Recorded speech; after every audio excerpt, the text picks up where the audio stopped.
TNPSC CDSC 2025 கேட்ட ஒரு கொஷனுக்கான solution இந்த ஷார்ட்டில் பார்க்கலாம். ஓகேவா? அண்ட் ஃபுல் சொல்யூஷன் கீ வந்து இதோட அட்டாச் பண்ணியிருக்கேன், செக் பண்ணிக்கோங்க. அண்ட் வீடியோ பார்க்குறவங்க மறக்காமல் இந்த வீடியோக்கு லைக் பண்ணி பாருங்கள். ஓகேவா? தென் கொஷின் என்னென்னு பாருங்கள். ஒரு ஆல்ஃபா நியூமரிக் சீரிஸ் கொடுத்துட்டு இதோட அடுத்த டேம் என்னென்னு கேட்டிருக்காங்க.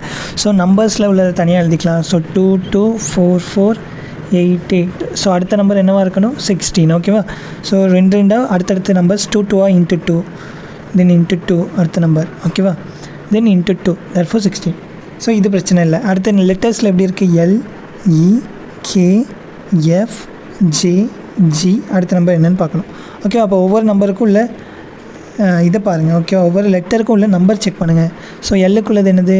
12. ஸோ எல் வந்து 12. இதே மாதிரி எல்லா நம்பர்ஸ்க்கும் எழுதுங்க. எல் வந்து 12, இ வந்து 5, கே வந்து 11, எஃப் வந்து 6, ஜே வந்து 10 அண்ட் ஜி வந்து 7. ஓகேவா? அப்போ பாருங்கள், ஒரு நம்பர் விட்டு விட்டு குறைஞ்சிருக்கு. ஸோ அடுத்த நம்பர் வேணும் அப்படின்னா என்ன பண்ணணும்? இதிலேருந்து ஒன்று குறையணும். ஸோ 9. ஸோ 9க்கான லெட்டர் என்னென்னு பாருங்கள், ஐ. So answer is 16I. ஓகேவா? ஸோ இந்த வீடியோக்கு ஒரு லைக் பண்ணிடுங்க. தேங்க்யூ.